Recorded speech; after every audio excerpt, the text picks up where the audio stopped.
ሰዎች ሲበልጧችሁ አይታችሁ ምንድነው የጎደለኝ እኔ ለምንድነው ሰዎች የተሳካላችሁ ያለው ብላችሁ ጠይቃችሁ ታውቃላችሁ? ብዙ ሰው ስኬት ሲባል የሚመስለው ጠንክሮ መስራት፣ ረጅም ሰዓት መልፋት፣ ኮኔክሽን መኖር፣ እድለኛ መሆን ነው። እውነታው ግን እሱ አይደለም። አንድ ነገር ላይ ስኬታማ መሆን የምትፈልጉ ከሆነ ከዛ ነገር ውጭ ያሉትን በሙሉ ሳክሪፋይስ ማድረግ ያስፈልጋል። አይ ነው ቤዚክ ነገር ይመስላል ራይት፣ ግን ማንም ሰው ያደርገውም። ለዛ ነው በአሁን ዘመን ማሸነፍ ቀላል ነው የሚባለው።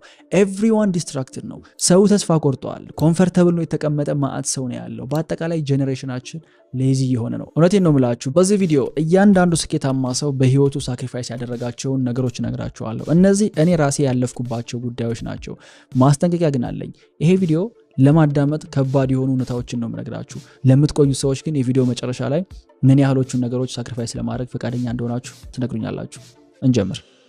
የመጀመሪያው አሁን ያላችሁ ማንነት ነው። በፍጥነት ስኬታማ መሆን የምትፈልጉ ከሆነ በፍጥነት ራሳችሁን መቀየር ይኖርባችኋል። አሁን ያላችሁ ማንነት አሁን የደረሳችሁበት ቦታ አድርሷችኋል። የተሻለ ቦታ መድረስ የምትፈልጉ ከሆነ ይሄ ማንነት መሞት መቻል አለበት። ምክንያቱም ስኬት የተለያዩ ደረጃዎች አሉ። እነሱ ደረጃዎች ደግሞ የተለያየ ማንነት ይፈልጋሉ። ስትሰሙት ከባድ ሊመስል ይችላል፣ ግን እውነቴን ነው። የዛሬ 3 ዓመት የነበረውን ዮናስ ብታገኙት ኮምፕሊትሊ አሁን ካለው ጋር ሌላ ሰው ነበረ። ችግሩ ግን ብዙ ሰው ለረጅም ዓመት ተመሳሳይ ፐርሶናሊቲ ነው ያለው። ከዛ ግራ ይገባቸዋል። ለምሮ ግን የማይሳካልኝ ለምሮ ሰው ሲለወጥ ብቻ ነው ቁጭ ብዬ የምመለከተው? ምክንያቱም አዲስ ማንነት እየገነባ ስላልሆነ ነው። ሰው አዲስ ፐርሶናሊቲ ወይም አዲስ ማንነት መገንባት ሲባል ምን ማለት ነው ካላችሁኝ፣ የመጀመሪያው አዳዲስ ልምዶች። እኛ ማንነታችን በየቀኑ የምንሰራቸው ስራዎች ውጤት ነው። አበቃ።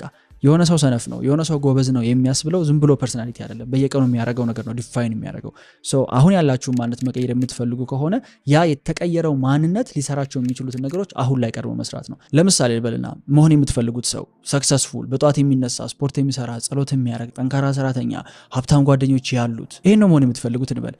እዛ ቦታ ለመድረስ አሁን ላይ ልክ ያ ሰው የሚኖረውን ህይወት መኖር ያስፈልጋል። ያ ማለት ምን እያልኳችሁ ነው? ፌክ ኢት ቲል ዩ ሜክ ኢት ይባላል ራይት። ያንን ሰው አክቹዋሊ እስክትሆኑ ድረስ ያ ሰው የሚኖረውን ኑሮ መኖር ነው። ፓራዶክሱ እዚህ ጋር ነው ያለው።